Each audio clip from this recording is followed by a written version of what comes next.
സത്യം സത്യമായി അരുളിയ തിരുവചനം നിത്യസത്യമായി അരുളിയ ദിവ്യവചനം ശാന്തിയായി ദീപമായി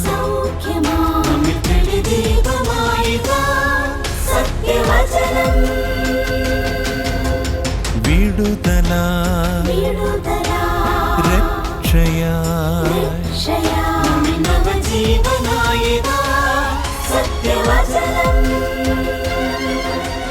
സത്യം സത്യമാ സത്യം സത്യമാ സത്യം സത്യമാ സത്യം സത്യമാ.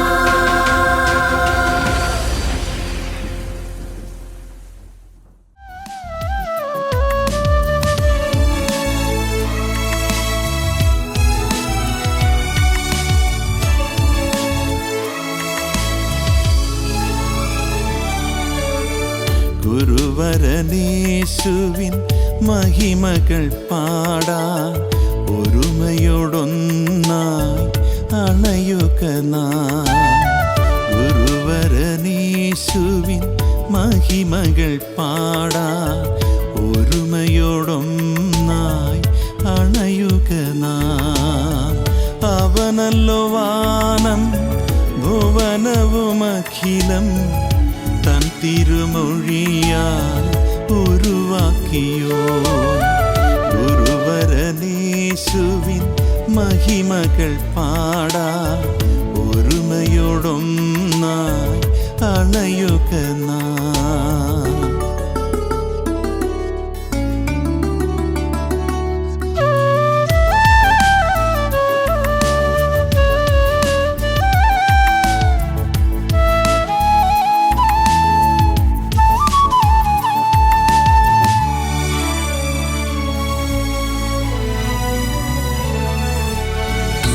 ഇന്നലെ ഇന്നും എന്നുമെന്നാളും അനന്യനായുള്ളവൻ നീ മാത്രം.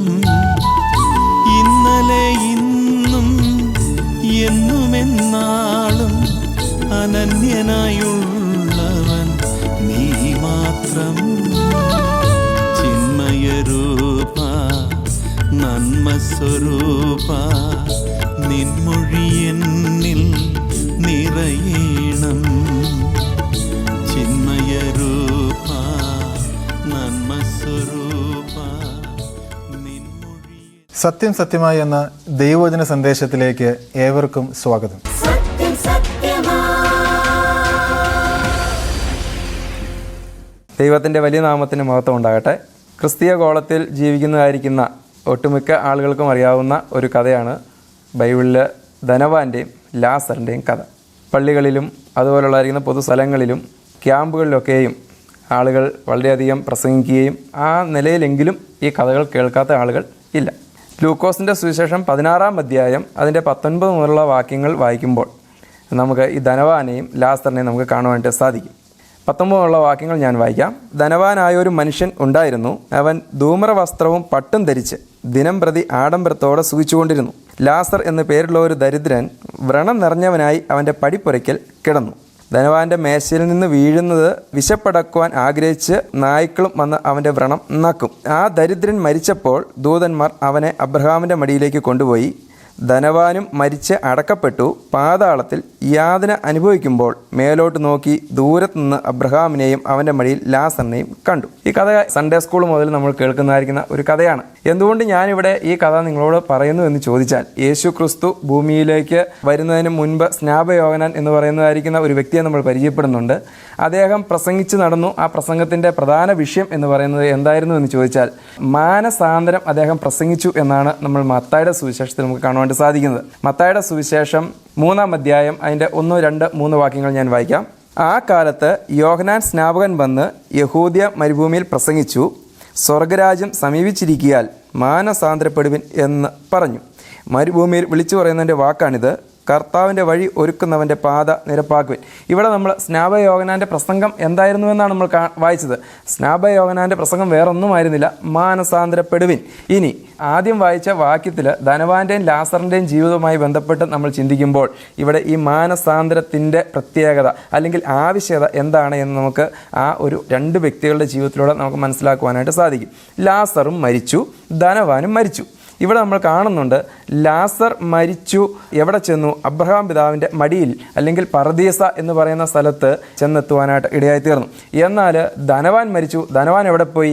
യാതനാ സ്ഥലത്ത് പോയി. ഇത് അറിയാവുന്ന ആളുകളോട് ഞാൻ പലവട്ടം ചോദിച്ചിട്ടുണ്ട്, എന്തുകൊണ്ട് ധനവാൻ ഈ യാതനാ സ്ഥലത്തേക്ക് പോകുവാനായിട്ട് ഇടയായി തീർന്നു?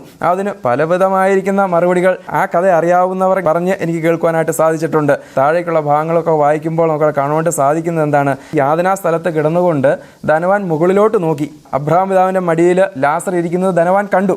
അവിടെ കണ്ടു കഴിഞ്ഞപ്പോൾ പിന്നീടുള്ള ഭാഗം നമ്മളിവിടെ കാണുന്നത് ഇങ്ങനെയാണ്, ഞാൻ വായിക്കാം. അബ്രഹാം പിതാവേ, എന്നോട് കനിവുണ്ടാകണമേ. ലാസർ വിരലിൻ്റെ അറ്റം വെള്ളത്തിൽ മുക്കി എൻ്റെ നാവിനെ തണുപ്പിക്കേണ്ടതിന് അവനെ അയക്കണമേ. ഞാൻ ഈ ജ്വാലയിൽ കിടന്ന് വേദന അനുഭവിക്കുന്നു എന്ന് പറഞ്ഞു. അപ്പോൾ മുകളിലോട്ട് നോക്കിയപ്പോൾ അബ്രഹാമിൻ്റെ മടിയിൽ ഇരിക്കുന്ന ലാസറിനെ കണ്ടപ്പോൾ ധനവാൻ പറഞ്ഞതായിരിക്കുന്ന ഒരു കാര്യമുണ്ട്, അവൻ്റെ വിരലിൻ്റെ അറ്റം വെള്ളത്തിൽ മുക്കി എൻ്റെ നാവിന്മേൽ ഒന്ന് തൊടുവിക്കണം. അപ്പോൾ താൻ ഇങ്ങനെ വേദനയോടുകൂടി യാതനകൾ അനുഭവിച്ച് കിടക്കുമ്പോൾ താൻ കണ്ട കാഴ്ച എന്താണ്? ലാസർ അബ്രഹാം പിതാവിൻ്റെ മടിയിലിരിക്കുന്നു. നമ്മൾ അതിനു മുൻപ് വായിച്ചു, തൻ്റെ മേശമേൽ നിന്ന് വീഴുന്ന ആ റൊട്ടി കഷ്ണങ്ങൾ കഴിച്ചുകൊണ്ട് കിടന്നയാളായിരുന്നു ഈ ലാസർ. അപ്പോൾ ധനവാൻ എന്തുകൊണ്ട് ഈ യാതനാ സ്ഥലത്ത് പോകേണ്ട വന്നു എന്ന് ചോദിച്ചാൽ, ധനവാൻ നല്ല കാര്യങ്ങൾ ചെയ്യാത്തത് കൊണ്ടല്ല എന്ന് നമുക്കവിടെ കാണുവാൻ സാധിക്കും. ധനവാൻ എന്ത് ചെയ്തു? തൻ്റെ മേശമേൽ നിന്ന് വീഴുന്നതായിരിക്കുന്ന റൊട്ടി കഷ്ണങ്ങൾ കഴിക്കുന്നതിനുള്ള അനുവാദം പോലും ധനവാൻ ലാസറിന് കൊടുത്തു എന്നുള്ള കാര്യമാണ്. അതിൻ്റെ കൂടെ നമ്മൾ വായിച്ചു, ലാസറിൻ്റെ ശരീരത്തിലെ വ്രണങ്ങൾ നായ്ക്കൾ നക്കിക്കൊണ്ടിരുന്നു. അത്രമാത്രം ശരീരത്തിൽ വ്രണങ്ങൾ നിറഞ്ഞവനായി, വേദനകൾ അനുഭവിച്ചവനായി അങ്ങനെ ആയിരുന്ന ലാസർ പടിപ്പുരയ്ക്കൽ കിടക്കുവാനുള്ള അനുവാദം ധനവാൻ കൊടുത്തു എന്നുള്ളതാണ്. അപ്പോൾ ധനവാൻ യാതനാ സ്ഥലത്തേക്ക് പോയി എങ്കിൽ ധനവാന്റെ ജീവിതത്തിൽ നല്ല കാര്യങ്ങൾ ചെയ്യുന്നതിൽ താൻ ഒരിക്കലും പിൻപോട്ടായിരുന്നില്ല എന്ന് നമുക്ക് മനസ്സിലാക്കാം. ഇന്ന് നമ്മൾ നമ്മുടെ ജീവിതത്തിലേക്ക് ഒന്ന് ചിന്തിച്ചു നോക്കിക്കേ. ഇതുപോലെ നായ്ക്കൾ നക്കുന്ന വ്രണങ്ങൾ നിറഞ്ഞതായിരിക്കുന്ന ഒരു മനുഷ്യനെ നമ്മുടെ പടിപ്പുരയ്ക്കൽ കിടത്തുവാനായിട്ട് നമ്മൾ തയ്യാറാകുമോ? ഇന്ന് അതിനുള്ളതായിരിക്കുന്ന സംവിധാനങ്ങൾ ഏറെയുണ്ട്. ഇവരെ കെയർ ചെയ്യുവാനായിട്ടുള്ളതായിരിക്കുന്ന സെൻറ്ററുകളുണ്ട്. അങ്ങനെ ഒരാളെ നമ്മുടെ മുൻപിൽ കിട്ടിയാൽ, നമ്മുടെ പടിപ്പുരയ്ക്കൽ വന്ന് കിടക്കുന്നതായിരിക്കുന്ന ഒരു സാഹചര്യം ഉണ്ടായാൽ നമ്മൾ എന്ത് ചെയ്യുക? നമ്മൾ ഇവരെ എത്തിക്കേണ്ടടുത്ത് എത്തിക്കും. എന്നാൽ ഇവിടെ കാണുന്ന വ്യത്യസ്തമായിരിക്കുന്ന ഒരു കാര്യം എന്ന് പറയുന്നത്, ഈ ധനവാൻ ആ കാര്യത്തിൽ ഒരു മടിയും കാണിച്ചില്ല. തൻ്റെ മേശമേൽ നിന്ന് വീഴുന്ന റൊട്ടി കഷ്ണങ്ങൾ തിന്നുന്നതിനുള്ളതായിരിക്കുന്ന അനുവാദം താൻ കൊടുത്തു. അപ്പം ഈ ധനവാന്റെ ആ ഒരു നല്ല മനസ്സ് നമുക്കവിടെ കാണുവാനായിട്ട് സാധിക്കും. എന്നാൽ ഇപ്പോൾ ധനവാൻ എവിടെയാണ് കിടക്കുന്നത്? യാതനാ സ്ഥലത്ത് ചെന്ന് ധനവാൻ കിടന്നു. എന്തുകൊണ്ട്? താൻ അവിടെ പോയി നല്ല കാര്യങ്ങൾ ചെയ്യാത്തത് കൊണ്ടോ തനിക്ക് നല്ലൊരു മനസ്സില്ലാത്തത് കൊണ്ടോ അല്ല ധനവാൻ ഈ യാതനാ സ്ഥലത്ത് ചെന്നത് നമുക്ക് കാണുവാനായിട്ട് സാധിക്കുന്നുണ്ട്. പിന്നീട് നമ്മൾ കാണുന്നത് എന്താണ്? അബ്രഹാം പിതാവിൻ്റെ മുഖത്തേക്ക് നോക്കി, എന്നിട്ട് അബ്രഹാം പിതാവിനോട് താനൊരു പ്രാർത്ഥന കഴിക്കുകയാണ്. അതാണ് നമ്മളവിടെ വായിച്ചത്. അബ്രഹാം പിതാവേ, എന്നോട് കനിവുണ്ടാകണമേ. അപ്പോൾ അബ്രഹാം പിതാവിനെ തനിക്കറിയാം അല്ലേ? യാതനാ സ്ഥലത്ത് കിടന്നുകൊണ്ട് താൻ മുകളിലേക്ക് നോക്കിയപ്പോൾ ആരെ കണ്ടു? അബ്രഹാം പിതാവിനെ കണ്ടു. എന്നിട്ട് വിളിക്കുന്നത് എന്താണ്? അബ്രഹാം പിതാവേ. താൻ പിതാവേ എന്നാണ് വിളിക്കുന്നത്. അബ്രഹാം പിതാവേ എന്ന് വിളിക്കണമെങ്കിൽ തനിക്ക് മുൻ പരിചയമുള്ള ആൾ തന്നെയാണ് ഈ അബ്രഹാം. തനിക്ക് ന്യായപ്രമാണങ്ങളുമായിട്ടോ യാതൊരു ബന്ധവുമില്ലാത്ത ആളല്ല ഈ ധനവാൻ എന്ന് നമുക്ക് കാണുവാനായിട്ട് സാധിക്കും. അങ്ങനെ താൻ അബ്രഹാം പിതാവിനോട് എന്ത് കഴിക്കുന്നു? ഒരു പ്രാർത്ഥന കഴിക്കുന്ന ഒരു സാഹചര്യമാണ് നമ്മളിവിടെ കാണുന്നത്. എന്നോട് കനിവുണ്ടാകണമേ. എന്നിട്ട് ഈ വ്രണങ്ങൾ നിറഞ്ഞ ലാസറിൻ്റെ കൈകൾ ആർക്കറിയാം? ഈ ധനവാനായിരിക്കുന്ന ആൾക്കറിയാം. താൻ അവിടെ വലിയ ഭാവം നടിക്കുന്നതായിട്ട് നമ്മൾ കാണുന്നില്ല. ആ വ്രണങ്ങൾ നിറഞ്ഞതായിരിക്കുന്ന കൈവിരലുകൾ വെള്ളത്തിൽ മുക്കി ആ കൈവിരൽ എൻ്റെ നാവിന്മേൽ ഒന്ന് തൊടുവിക്കണമേ എന്നാണ് ധനവാൻ അബ്രഹാം പിതാവിനോട് പ്രാർത്ഥിക്കുന്നതായിട്ട് നമ്മൾ കാണുന്നത്. അപ്പോൾ അവിടെ താഴ്മ ധരിക്കുന്നതിനോ ഈ വ്രണങ്ങൾ നിറഞ്ഞ കൈകൾ എൻ്റെ നാവിന്മേൽ തൊടുവിക്കുന്നതിനോ യാതൊരു മടിയും ധനവാൻ അവിടെ കാണിക്കുന്നതായിട്ട് നമ്മൾ കാണുന്നില്ല. താൻ അവിടെ എളിമയും താഴ്മയും അബ്രഹാം പിതാവിൻ്റെ മുൻപിൽ കാണിക്കുന്നതായിട്ട് കാണുന്നുണ്ട്. എന്നാൽ എന്തുകൊണ്ട് ധനവാൻ യാതനാ സ്ഥലത്ത് പോയി? തനിക്ക് താഴ്മയില്ലാത്ത കൊണ്ടോ തനിക്ക് എളിമയില്ലാത്തത് കൊണ്ടോ അവൻ്റെ വ്രണം നിറഞ്ഞ കൈകൾ തൻ്റെ നാവിന്മേൽ തൊടുവിക്കുന്നത് അശുദ്ധിയായിട്ട് താൻ കണ്ടതുകൊണ്ടോ അല്ല. തനിക്ക് അതെല്ലാം ഉണ്ടായിരുന്നു. താൻ പ്രാർത്ഥിക്കുന്ന ഒരു മനുഷ്യൻ ആയിരുന്നു എന്ന് നമ്മളവിടെ കാണുന്നുണ്ട്. എങ്കിലും ധനവാൻ എവിടെ പോയി? യാതനാ സ്ഥലത്ത് പോയി എന്ന് നമ്മൾ കാണുന്നു. താഴോട്ടുള്ള ഭാഗം നമ്മൾ വായിക്കുമ്പോൾ പിന്നീട് നമുക്ക് കാണുവാനായിട്ട് സാധിക്കുന്നത്, അബ്രഹാം അവനോട് പറയുകയാണ്, മകനെ, നിന്റെ ആയുസ്സിൽ നീ നന്മയും ലാസർ അവണ്ണം തിന്മയും പ്രാപിച്ചു എന്ന് ഓർക്കുക. ഇപ്പോൾ അവൻ ഇവിടെ ആശ്വസിക്കുന്നു, നീയോ വേദന അനുഭവിക്കുന്നു. അത്രയുമല്ല, ഞങ്ങൾക്കും നിങ്ങൾക്കും നടുവെ വലിയൊരു പിളർപ്പുണ്ടാക്കിയിരിക്കുന്നു. ഇവിടെ നിന്നും നിങ്ങളുടെ അടുക്കൽ കടന്നു വരുവാൻ ഇച്ഛിക്കുന്നവർക്ക് കഴിവില്ല, അവിടെ നിന്ന് ഞങ്ങളുടെ അടുക്കൽ കടന്നു വരുവാനും പാടില്ല എന്ന് പറഞ്ഞു. ഇവിടെ ധനവാന്റെ ആഗ്രഹത്തെ മാനിക്കുവാനായിട്ട് അബ്രഹാം പിതാവിന് സാധിക്കില്ല. കാരണം എന്താണ്? ഇവർ തമ്മിലുള്ളതായിരിക്കുന്ന വലിയൊരു ഇടിവ്. അവിടെ നിന്ന് ഒരാൾക്ക് ഇങ്ങോട്ട് വരുവാനോ ഇവിടെ നിന്ന് ഒരാൾക്ക് അങ്ങോട്ട് ചെല്ലുവാനോ കഴിയില്ല എന്നുള്ളതായിരിക്കുന്ന കാര്യം അവിടെ അബ്രഹാം പിതാവ് ധനവാനോട് പറയുന്നു. എങ്കിലും ധനവാൻ അവിടെയും വിട്ടുകൊടുക്കുന്നില്ല. ധനവാന്റെ യാചന പിന്നെയും നമ്മളവിടെ താഴേക്ക് കാണുന്നു. ഞാൻ വായിക്കാം. അതിന് അവൻ, എന്നാൽ പിതാവേ, അവനെ അപ്പൻ്റെ വീട്ടിൽ അയക്കണമെന്ന് ഞാൻ അപേക്ഷിക്കുന്നു. എനിക്ക് 5 സഹോദരങ്ങൾ ഉണ്ട്. അവരും ഈ യാതനാ സ്ഥലത്ത് വരാതിരിക്കുവാൻ അവൻ അവരോട് സാക്ഷ്യം പറയട്ടെ എന്ന് പറഞ്ഞു. ഇവിടെ ധനവാന്റെ മറ്റൊരു പ്രധാനപ്പെട്ടതായിരിക്കുന്ന നല്ലൊരു സ്വഭാവ സവിശേഷം നമ്മളവിടെ കാണുകയാണ്. എന്താണ്? എൻ്റെ അപ്പൻ്റെ വീട്ടിൽ എൻ്റെ 5 സഹോദരങ്ങൾ അവിടെ താമസിക്കുന്നു. അവരെങ്ങനെ വസിക്കുന്നു? ഞാൻ ഈ ഭൂമിയിൽ ജീവിച്ചപ്പോൾ എങ്ങനെ ജീവിച്ചോ അതുപോലെ തന്നെ അവർ ജീവിക്കുകയാണ്. ഇനി അവർക്ക് എന്ത് സംഭവിക്കാൻ പാടില്ല? അവരും ഈ തീക്കുണ്ടത്തിൽ കിടന്നുള്ളതായിരിക്കുന്ന യാതനകൾ താൻ അനുഭവിക്കുന്നത് പോലെ അവർ അനുഭവിക്കരുതെന്നുള്ളതായിരിക്കുന്ന നല്ലൊരു ചിന്താഗതി. എന്നെ ശ്രവിക്കുന്ന പ്രിയപ്പെട്ടവരെ, നമ്മൾ ഈ ധനവാന്റെ ആ ഒരു പൊസിഷനിലേക്ക് നമ്മളെ ഒന്ന് അപ്ലൈ ചെയ്തിട്ട് നമ്മളൊന്ന് ചിന്തിച്ച് നോക്കുക. അല്ലെങ്കിൽ ഈ സമൂഹത്തിലുള്ളതായിരിക്കുന്ന എല്ലാ മനുഷ്യരുടെയും ചിന്താഗതികൾ ഈ ധനവാനെ പോലെയാണോ എന്ന് നാം ഒന്ന് ചിന്തിച്ച് നോക്കുക. ഒരുത്തൻ നല്ലൊരു ഷർട്ട് ഇട്ടുകൊണ്ട് പോകുന്ന കാണുമ്പോൾ പോലും അവൻ്റെ കണ്ണുകടി ഉണ്ടാകുന്ന ഒരു സമൂഹത്തിലാണ് നാം ജീവിക്കുന്നത്. മറ്റൊരുവൻ എനിക്ക് കിട്ടാത്തതായിരിക്കുന്ന യാതൊരു നന്മയും മറ്റൊരാൾക്ക് കിട്ടരുതെന്ന് ആഗ്രഹിക്കുന്ന ഒരു സമൂഹത്തിലല്ലേ നാം ജീവിക്കുന്നത്. നമ്മുടെ സ്വഭാവം നമ്മൾ തന്നെ ചിന്തിക്കുക. അങ്ങനെയുള്ളതായിരിക്കുന്ന ഈ സമൂഹത്തിൽ നാം ജീവിക്കുമ്പോൾ ഇവിടെ ധനവാനായിരിക്കുന്ന ഒരു മനുഷ്യൻ ഇപ്പോൾ എവിടെ കിടക്കുന്നു എന്ന് ചോദിച്ചാൽ യാതനാ സ്ഥലത്ത് കിടക്കുന്നു. യാതനാ സ്ഥലത്ത് കിടക്കുന്നതായിരിക്കുന്ന ധനവാനായിരിക്കുന്ന മനുഷ്യൻ ഇവിടെ ചിന്തിക്കുന്ന ഒരു വലിയ പ്രധാനപ്പെട്ട ഒരു പോയിന്റ് ഉണ്ട്. ഞാൻ വേദന അനുഭവിക്കുന്നു. എന്നാൽ എന്താണ് അദ്ദേഹം ആഗ്രഹിക്കുന്നത്? ഞാൻ വേദന അനുഭവിക്കുന്നത് പോലെ എൻ്റെ സഹോദരങ്ങൾ ഈ യാതനാ സ്ഥലത്തേക്ക് വരുവാനോ അവർ വേദന അനുഭവിക്കാനോ പാടില്ല. എന്ന് വെച്ചാൽ എന്താണ്? എനിക്കോ കിട്ടിയില്ല, എനിക്ക് ലഭിക്കാതെ പോയതായിരിക്കും നന്മകൾ ആർക്ക് ലഭിക്കണം? എൻ്റെ സഹോദരങ്ങൾക്ക് ലഭിക്കണമെന്ന് ആഗ്രഹിച്ച നല്ലൊരു ഹൃദയത്തിൻ്റെ ഉടമയായിരുന്നു ഈ ധനവാൻ എന്ന് നമുക്കിവിടെ കാണുവാൻ സാധിക്കും. എന്നാൽ ഇന്ന് ഇദ്ദേഹം എവിടെയാണ്? ഇന്ന് ഇദ്ദേഹം യാതനാ സ്ഥലത്ത് കിടക്കുന്നു. അബ്രഹാം പിതാവിൻ്റെ മുഖത്തേക്ക് നോക്കിക്കൊണ്ട് താൻ അവിടെ പ്രാർത്ഥനയും യാചനയും കഴിക്കുകയാണ്. എൻ്റെ സഹോദരങ്ങളും കൂടി ഇങ്ങോട്ട് വരാതിരിക്കുവാൻ എന്ത് ചെയ്യണം? അവിടെ നമ്മളിങ്ങനെയാണ് വായിക്കുന്നത്, അവനെ എൻ്റെ അപ്പൻ്റെ വീട്ടിൽ അയക്കണമെന്ന് ഞാൻ അപേക്ഷിക്കുന്നു. അവിടെ ധനവാൻ അബ്രഹാം പിതാവിനോട് അപേക്ഷിക്കുകയാണ് ഇവനെ അയക്കുക. പിന്നീട് നമ്മൾ അതിൻ്റെ താഴേക്കുള്ള ഭാഗങ്ങൾ വായിക്കുമ്പോൾ, എനിക്ക് 5 സഹോദരന്മാരുണ്ട്. അവരും ഈ യാതനാ സ്ഥലത്ത് വരാതിരിക്കുവാൻ അവൻ അവരോട് സാക്ഷ്യം പറയട്ടെ എന്ന് പറഞ്ഞു. അപ്പോൾ അവിടെ അബ്രഹാം പിതാവ് കൊടുക്കുന്ന ഒരു മറുപടി, അബ്രഹാം അവനോട്, അവർക്ക് മോശയും പ്രവാചകന്മാരും ഉണ്ടല്ലോ, അവരുടെ വാക്ക് അവർ കേൾക്കട്ടെ എന്ന് പറഞ്ഞു. ഇവിടെ നമ്മൾ കാണുന്നതായിരിക്കുന്ന ഒരു പ്രധാന സത്യം, നിങ്ങളോട് പറയാനുള്ള ഒരു സ്നേഹ സന്ദേശം എന്ന് പറയുന്നത്, എൻ്റെ പ്രിയമുള്ളവരെ, വേറൊന്നുമല്ല. ഇവിടെ അബ്രഹാം പിതാവ് ധനവാനോട് പറഞ്ഞതായിരിക്കുന്ന ഒരു കാര്യമുണ്ട്. അവിടെ ആരൊക്കെയുണ്ട്? മോശയും പ്രവാചകന്മാരും ഉണ്ടല്ലോ. ഈ മോശയും പ്രവാചകന്മാരും പറയുന്നത് അവർ കേൾക്കട്ടെ. എൻ്റെ ശബ്ദം ശ്രവിക്കുന്നവരോട് ഞാൻ പറയട്ടെ, നമ്മുടെ വീട്ടിൽ അല്ലെങ്കിൽ ഇതേ അവസ്ഥയിൽ നാം കിടക്കുന്നുവെങ്കിൽ, ഇല്ല എങ്കിൽ നമ്മളോടും ദൈവത്തിന് പറയാനുള്ളതായിരിക്കുന്ന ഒരു മെസ്സേജ് എന്ന് പറയുന്നത് ഇത്രയേ ഉള്ളൂ. നിങ്ങളുടെ വീട്ടിൽ, നമ്മുടെ വീട്ടിൽ, ഓരോരുത്തരുടെയും വീട്ടിൽ ആരുണ്ട്? ഈ മോശയും പ്രവാചകന്മാരും ഇന്നുണ്ട്. ഈ മോശയും പ്രവാചകന്മാരും ഇന്ന് അടയ്ക്കപ്പെട്ട അവസ്ഥയിൽ വീടുകളിൽ ഇരിക്കുന്നു എന്ന് നാം ചിന്തിക്കുക. നമ്മളോട് ദൈവത്തിന് പറയാനുള്ളതായിരിക്കുന്ന കാര്യങ്ങൾ, ദൈവത്തിന് ഒരു മനുഷ്യൻ ജനിച്ച് അവൻ എങ്ങനെ ജീവിക്കണം, അല്ലെങ്കിൽ ഒരു കുഞ്ഞ് ആയി കഴിയുമ്പോൾ ആ കുഞ്ഞിനെ എങ്ങനെ വളർത്തണമെന്ന് തുടങ്ങി അവൻ നരയ്ക്കുവോളം അവൻ്റെ മരണത്തിന് ശേഷം വരെയുള്ളതായിരിക്കുന്ന സകല കാര്യങ്ങളെക്കുറിച്ചും പറയുന്ന ഒരു പുസ്തകമുണ്ട് എങ്കിൽ അത് വിശുദ്ധ ബൈബിളാണ് എന്ന് നമുക്ക് കാണുവാൻ സാധിക്കും. ഈ മോശയും പ്രവാചകന്മാരും ഇന്ന് എവിടെ ഇരിക്കുന്നു എന്ന് ചോദിച്ചാൽ നമ്മുടെ ഭവനങ്ങളിൽ മോശയും പ്രവാചകന്മാരുമുണ്ട്. അവർക്ക് പറയാനുള്ളതായിരിക്കുന്ന കാര്യങ്ങൾ എവിടെയുണ്ട് എന്ന് ചോദിച്ചാൽ അത് നമ്മുടെ ഭവനങ്ങളിലുണ്ട്.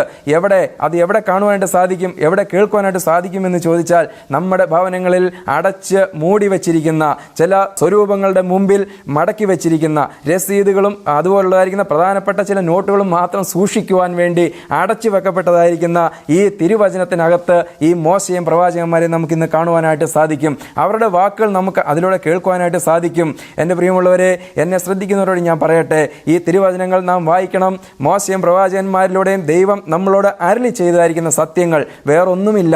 കർത്താവായിരിക്കുന്ന യേശു ക്രിസ്തുവിലൂടെ മനുഷ്യവർഗത്തിന് പാപം ചെയ്ത് നാശത്തിലേക്ക് പോകുന്ന, നിത്യശിക്ഷാവിധിയിലേക്ക് പോകുന്ന മനുഷ്യരുടെ രക്ഷയ്ക്ക് ദൈവം എന്ത് ചെയ്തു എന്നുള്ളതായിരിക്കുന്ന സത്യങ്ങൾ ഇത് മോശയും പ്രവാചകന്മാരും വഴി അനേക പ്രവചനങ്ങളിലൂടെ ഈ ലോകത്തിന് തെളിവാക്കി തരുവാനായിട്ട് ഇടയായി തീർന്നു. അതിനുശേഷം താഴേക്ക് വായിക്കുമ്പോൾ, അതിന് അവൻ, അല്ലല്ല അബ്രഹാം പിതാവേ, മരിച്ചവരിൽ നിന്ന് ഒരുത്തൻ എഴുന്നേറ്റ് അവരുടെ അടുക്കൽ ചെന്ന് എങ്കിൽ അവർ മാനസാന്തരപ്പെടും എന്ന് പറഞ്ഞു. അവൻ അവനോട്, അവർ മോശയുടെയും പ്രവാചകന്മാരുടെയും വാക്ക് കേൾക്കാതിരുന്നാൽ മരിച്ചവരിൽ നിന്ന് ഒരുത്തൻ എഴുന്നേറ്റ് ചെന്നാലും വിശ്വസിക്കില്ല എന്ന് പറഞ്ഞു. ഇവിടെ പറയുന്നതായിരിക്കുന്ന ഒരു പ്രധാനപ്പെട്ട കാര്യം, ധനവാൻ വീണ്ടും അബ്രഹാം പിതാവിനോട് വാദിക്കുകയാണ്, യാചിക്കുകയാണ്. അല്ലല്ല പിതാവേ, ഈ മരിച്ചവനായിരിക്കുന്ന ഈ ലാസർ ഈ ഭവനത്തിലേക്ക് കടന്നു ചെന്നിട്ട് എന്ത് ചെയ്യണം? ഈ സത്യങ്ങൾ അവരോടൊന്ന് പറഞ്ഞാൽ അവിടെ ഉണ്ടാകുന്നതായിരിക്കുന്ന ഒരു പ്രധാനപ്പെട്ട വിഷയം നമ്മളവിടെ കാണുകയാണ്. എന്താണ് നമ്മളവിടെ വായിച്ചത്? അല്ലല്ല അബ്രഹാം പിതാവേ, മരിച്ചവരിൽ നിന്ന് ഒരുത്തൻ എഴുന്നേറ്റ് അവരുടെ അടുക്കൽ ചെന്നുവെങ്കിൽ അവർ മാനസാന്തരപ്പെടും എന്ന് പറഞ്ഞു.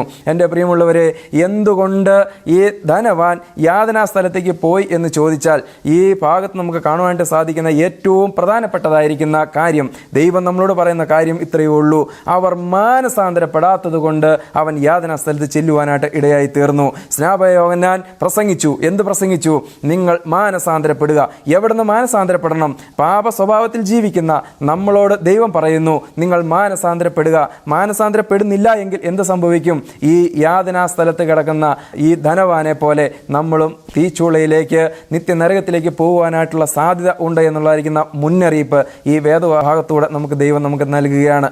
എന്നെ ശ്രവിക്കുന്ന പ്രിയപ്പെട്ടവരോട് ഞാൻ പറയട്ടെ, നമ്മുടെ ജീവിതത്തിൽ മാനസാന്തരം ഉണ്ടായേ മതിയാവുകയുള്ളൂ. അപ്പോസ്തല പ്രവർത്തികൾ 3-ാം അധ്യായം അതിൻ്റെ 19-ാമത്തെ വാക്യം ഞാൻ വായിക്കാം. ആകയാൽ നിങ്ങളുടെ പാപങ്ങൾ മാഞ്ഞു കിട്ടേണ്ടതിന് മാനസാന്തരപ്പെട്ട് തിരിഞ്ഞുകൊള്ളുവിൻ, എന്നാൽ കർത്താവിൻ്റെ സമ്മുഖത്തു നിന്ന് ആശ്വാസ കാലങ്ങൾ വരും. ഇവിടെ എന്താണ് പറയുന്നത്? ഒന്നുകൂടെ ഞാൻ വായിക്കാൻ. ആകയാൽ നിങ്ങളുടെ പാപങ്ങൾ മാഞ്ഞു കിട്ടേണ്ടതിന് മാനസാന്തരപ്പെട്ട് തിരിഞ്ഞുകൊള്ളുവിൻ, എന്നാൽ കർത്താവിൻ്റെ സമ്മുഖത്തു നിന്ന് ആശ്വാസ കാലങ്ങൾ വരും. നമ്മുടെ ജീവിതത്തിൽ ആശ്വാസ കാലങ്ങൾ ലഭിക്കണമെങ്കിൽ നമ്മൾ ഏത് ഭാഗത്ത് നമ്മുടെ ജീവിതത്തിൽ മാനസാന്തരം ഉണ്ടാകണം?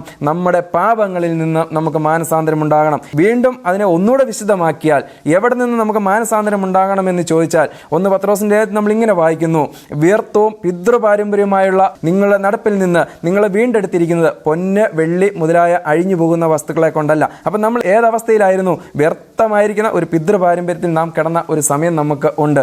അവിടെ നിന്ന് നാം മാനസാന്തരപ്പെട്ടേ മതിയാവുകയുള്ളൂ. ഇനിയും എവിടെ നിന്ന് നാം മാനസാന്തരപ്പെടണമെന്ന് ചോദിച്ചാൽ ഒന്നുകൂടെ വിശദമായിട്ട് പറയാം. ദൈവം നമുക്ക് നൽകിയിരിക്കുന്ന ചട്ടങ്ങളും കൽപ്പനകളും പ്രമാണങ്ങളും ഇവയിൽ ഏതെങ്കിലും നാം ലംഘിച്ചാണ് ജീവിക്കുന്നതെങ്കിൽ ഇവയിൽ നിന്നൊക്കെയും നമുക്കുണ്ടാകേണ്ടതായിരിക്കുന്ന ഒന്ന്, നാം മാനസാന്തരപ്പെടുക എന്നുള്ളതായിരിക്കുന്ന കാര്യമാണ്.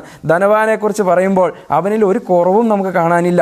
അവൻ നല്ല മനസ്സുള്ളവനാണ്, അവൻ പ്രാർത്ഥിക്കുന്നവനാണ്, അവൻ മറ്റുള്ളവർക്ക് നന്മ വരുന്നതിൽ അവൻ ഒരു വിഷമവുമുള്ളവനല്ല, അതിൽ അസൂയുള്ളവനല്ല, അതിൽ കണ്ണുകടിയുള്ളവനല്ല, തൻ്റെ സഹോദരങ്ങൾ കൂടി ഈ വേദന അനുഭവിക്കരുതെന്ന് ആഗ്രഹിച്ച വ്യക്തിയാണ് ഈ ധനവാനെ നമുക്ക് കാണുവാനായിട്ട് സാധിക്കും. അവൻ്റെ വീട്ടിൽ ആരെല്ലാം ഉണ്ട്? അവിടെ മോശയും പ്രവാചകന്മാരും അവൻ്റെ ഭവനത്തിലുണ്ട്.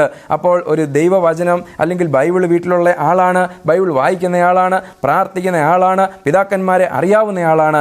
ഈ സ്വഭാവ സവിശേഷതകളെല്ലാം ഉള്ളതായിരിക്കുന്ന ഈ ധനവാൻ ഇന്ന് എവിടെ ചെന്ന് കിടക്കുന്നു എന്ന് ചോദിച്ചാൽ, ധനവാൻ യാതനാ സ്ഥലത്ത് ചെന്ന് കിടക്കുന്നു എന്നുള്ളതാണ് നമുക്കിവിടെ കാണുവാനായിട്ട് സാധിക്കുന്നത്. എന്നെ ശ്രദ്ധിക്കുന്നവരോട് ഞാൻ പറയട്ടെ, നമ്മൾ നന്മകൾ മാത്രം ചെയ്തുകൊണ്ട് സ്വർഗത്തിൽ പോകാം എന്ന് വിചാരിച്ചാൽ അത് ഒരിക്കലും സാധ്യമാകില്ല എന്നിവിടെ ഇത് വെളിവാക്കുന്നു. അതുപോലെ നല്ല സ്വഭാവമുണ്ട് എന്നതുകൊണ്ട് മാത്രം നാം സ്വർഗത്തിൽ പോകുമെന്ന് നമുക്ക് ഉറപ്പ് പറയുവാനായിട്ട് കഴിയില്ല. അത് തെറ്റാണ് എന്ന് ഈ വേദഭാഗം നമ്മളെ ഓർപ്പിക്കുന്നു.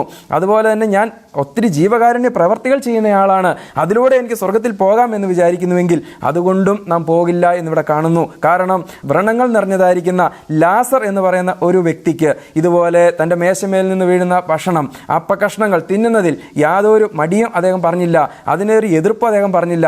അത്രയും നല്ല ജീവകാരുണ്യ പ്രവർത്തനം ചെയ്തയാളായിരുന്നു ഈ ധനവാൻ. ഇങ്ങനെ നല്ല സ്വഭാവമുള്ളവൻ, നല്ല വ്യക്തിത്വമുള്ളയാൾ, ദൈവവുമായിട്ട് ബന്ധമുള്ളയാൾ, നല്ല നന്മ മനസ്സ് എന്ന് വേണേൽ പറയാം. അങ്ങനെയുള്ളതായിരിക്കും ധനവാൻ എവിടെ ചെന്ന് കിടക്കുന്നു എന്ന് ചോദിച്ചാൽ ഇന്ന് യാതനാ സ്ഥലത്ത് കിടക്കുന്നു. അപ്പോൾ ഇവ കൊണ്ട് മാത്രം സ്വർഗം കൈവശമാക്കുവാനായിട്ട് സാധിക്കില്ല. പിന്നെ എന്ത് ചെയ്യണം? നമ്മുടെ പാവജീവിതത്തിൽ നിന്ന്, ദൈവത്തിൻ്റെ കൽപ്പനകൾ ലംഘിച്ചുള്ള നമ്മുടെ ജീവിതത്തിൽ നിന്ന് നാം മാനസാന്തരപ്പെട്ടില്ല എങ്കിൽ നമ്മുടെ ജീവിതവും ഇതുപോലെ തന്നെ യാതന നിറഞ്ഞതായിരിക്കുന്ന ഒരു അവസാന ഘട്ടത്തിലേക്ക് എത്തിച്ചേരുവാനായിട്ട് ഇടയെത്തീരും എന്ന് ഈ ഭാഗം നമ്മളെ പഠിപ്പിക്കുന്നു. എന്നെ ശ്രമിക്കുന്നവരോട് ഞാൻ പറയട്ടെ, ഇവിടെ നമ്മൾ ഇങ്ങനെയാണ് വായിക്കുന്നത്, ധനവാനായൊരു മനുഷ്യൻ ഉണ്ടായിരുന്നു, കർത്താവ് ഇതൊരു കഥയായിട്ടല്ല പറയുന്നത്, ഉണ്ടായിരുന്നു എന്ന് തന്നെയാണ് പറയുന്നത്. അപ്പോൾ ഇങ്ങനെ ഒരു വ്യക്തി ജീവിച്ചിരുന്നു, ലാസർ എന്ന് പറയുന്ന ഒരു മനുഷ്യൻ ഉണ്ടായിരുന്നു. ഇത് കഥയല്ല, ഇതൊരു ഉപമയായിട്ടല്ല പറഞ്ഞത്. അപ്പോൾ ഇങ്ങനെ ഉണ്ടായിരുന്നു. ഈ ധനവാന്റെ അവസ്ഥ എന്തായി തീർന്നു? താൻ യാതൊരു അനുഭവിക്കുന്ന അവസ്ഥയിലേക്ക് ചെന്നു. എന്നെ ശ്രദ്ധിക്കുന്നവരോട് ഞാനൊരു കാര്യം പറയട്ടെ, കർത്താവായിരിക്കുന്ന യേശു ക്രിസ്തുവിനെ നമ്മുടെ ജീവിതത്തിൽ സ്വന്തം രക്ഷിതാവും നാഥനുമായിട്ട് സ്വീകരിക്കുക. അവൻ ആണ് എൻ്റെ രക്ഷകർത്താവ് എന്ന് ജീവിതത്തിൽ ഏറ്റു പറഞ്ഞുകൊണ്ട് നമ്മുടെ പാപ സ്വഭാവം, കർത്താവ് ഏതെല്ലാം കാര്യങ്ങളിലാണോ നമുക്ക് കൽപ്പനകൾ നൽകിയിരിക്കുന്നത്, നമ്മുടെ കുടുംബ ജീവിതത്തിൽ, വ്യക്തിപരമായിരിക്കുന്ന ജീവിതത്തിൽ, ഈ ലോക ജീവിതത്തിൽ മുഴുവനും കർത്താവിൻ്റെ കൽപ്പനകൾ അനുസരിച്ച് അവൻ്റെ ചട്ടങ്ങൾ പ്രമാണിച്ച് നാം ജീവിക്കുന്നുവെങ്കിൽ അവനെ പാപം എന്ന് പറയുന്നതായിരിക്കുന്ന ഈ അവസ്ഥയിൽ നിന്ന്, നാം പിന്തുടർന്നു വന്നുകൊണ്ടിരിക്കുന്നതായിരിക്കുന്ന പാരമ്പര്യങ്ങളിൽ നിന്ന് നമുക്ക് ഒരു മാറ്റം വന്ന്, ഒരു വേർപാട് വന്ന് നാം വിശുദ്ധ ജീവിതം നയിക്കുവാനായിട്ട് നാം തയ്യാറാകുന്നുവെങ്കിൽ, അങ്ങനെ നമ്മുടെ ജീവിതത്തിൽ നമുക്ക് വേണ്ടി രക്ഷയൊരുക്കുവാനായിട്ട് വന്ന കർത്താവിൻ്റെ വഴി നാം പിന്തുടരുന്നവരായി തീരുന്നുവെങ്കിൽ നമ്മുടെ ജീവിതത്തിലും എന്തുണ്ടാകും? മാനസാന്തരം ഉണ്ടാകും. ഇങ്ങനെ മാനസാന്തരപ്പെട്ടാൽ ഇവിടെ ലാസർ ചെന്നിരുന്നത് പോലെ അബ്രഹാം പിതാവിൻ്റെ മടിയിൽ സ്വർഗത്തിന് അവകാശികളായി തീരുവാൻ വലിയായിരിക്കും ദൈവം നമ്മളെ ഏവരെയും സഹായിക്കട്ടെ. ഈ വചനങ്ങളാൽ ദൈവം നിങ്ങളെല്ലാവരെയും അനുഗ്രഹിക്കട്ടെ. ദൈവത്തിൻ്റെ നാമത്തിന് മഹത്വമുണ്ടാകട്ടെ. ഇന്നലെ ഇന്നും എന്നുമെന്നാളും അനന്യനായുള്ളവൻ നീ മാത്രം. ഇന്നലെ ഇന്നും എന്നുമെന്നാളും അനന്യനായുള്ളവൻ നീ മാത്രം. ചിന്മയരൂപ നന്മസ്വരൂപ നിൻമൊഴി എന്നിൽ നിറയണം. ചിന്മയരൂപ നന്മസ്വരൂപ നിൻമൊഴി എന്നിൽ നിറയണം. ഗുരുവരനേശുവിൻ മഹിമകൾ പാടാൻ ഒരുമയോടൊന്നായി അണയുക നാം.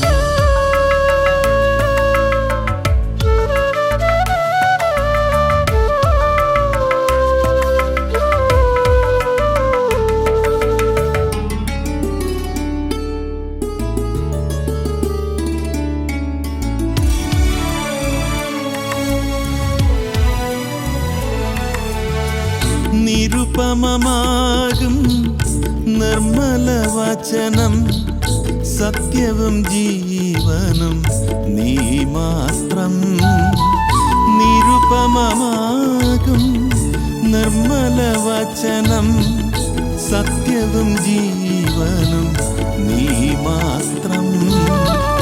നീതി തന്നിറവേ പാറ തന്നുറവേ നീ മാത്രമെന്നിൽ വാഴേ. ധനവാന്റെയും ലാസറിൻ്റെയും കഥയിലൂടെ നമ്മുടെ ജീവിതത്തിന് പ്രയോജനകരമായിരിക്കുന്ന ചില യാഥാർത്ഥ്യങ്ങളാണ് നാം കേട്ടുകൊണ്ടിരുന്നത്.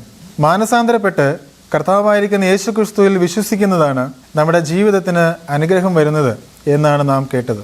ധനവാന്റെയും ലാസറിൻ്റെ കഥയിലൂടെയും നാം മനസ്സിലാക്കുന്ന രണ്ട് യാഥാർത്ഥ്യങ്ങളുണ്ട്. ഒന്ന്, സ്വർഗമെന്ന് പറയുന്നത് അതൊരു കേവലം മിഥ്യയായിരിക്കുന്ന കേവലം വിശ്വാസമല്ല, അതൊരു യാഥാർത്ഥ്യമാണ്. അതുപോലെ തന്നെ നരകം എന്നുള്ളതും യാഥാർത്ഥ്യമായിരിക്കുന്ന സത്യമായിരിക്കുന്ന ഒരു കാര്യമാണ്. അതുകൊണ്ട് സ്വർഗത്തിലേക്ക് പോകുവാനായി, സ്വർഗത്തിൻ്റെ അവകാശികളായി തീരുവാനായിട്ട് അതിനുള്ള ഏക മാർഗം കർത്താവായ യേശുക്രിസ്തുവിൻ്റെ ക്രൂശുമരണത്തിൽ വിശ്വസിക്കുന്നതാണ് എന്നാണ് ദൈവവചനത്തിലൂടെ നമ്മളെ കേൾപ്പിച്ചത്. വിലയേറിയ ഈ വചനങ്ങളെ നാം കേട്ടു.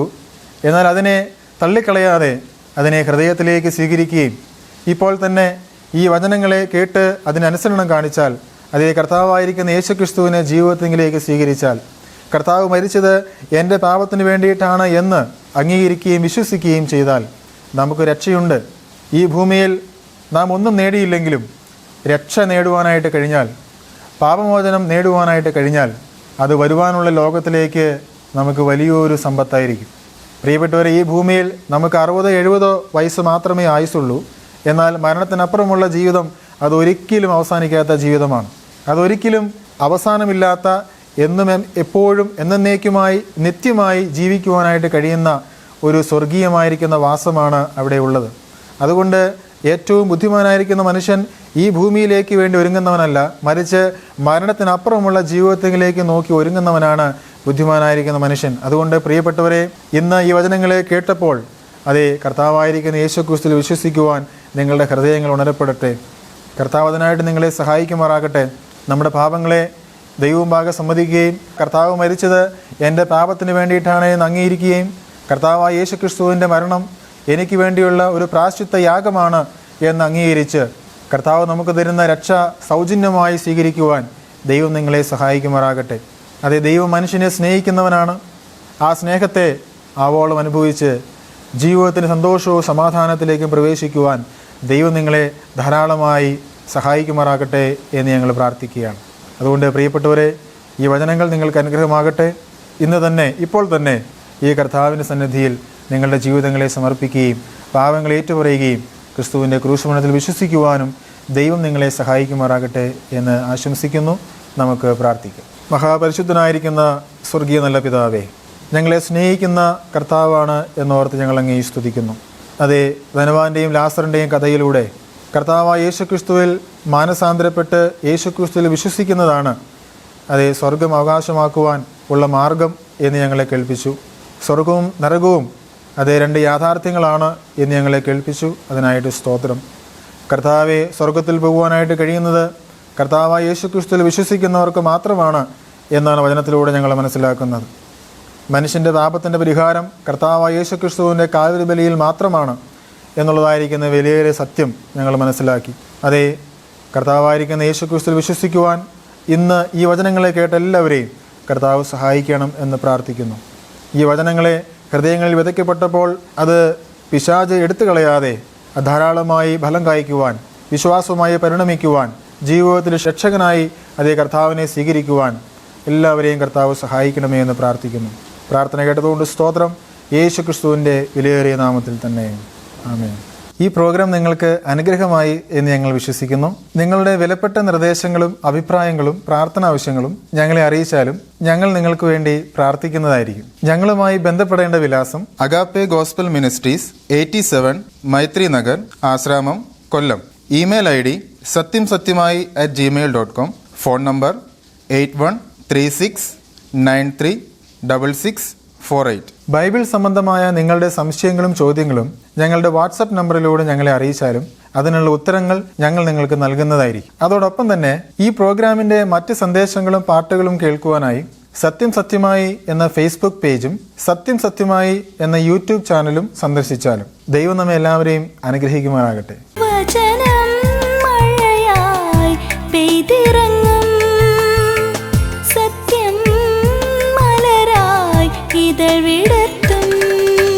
സത്യം സത്യമാ, സത്യം സത്യമാ, സത്യം സത്യമാ.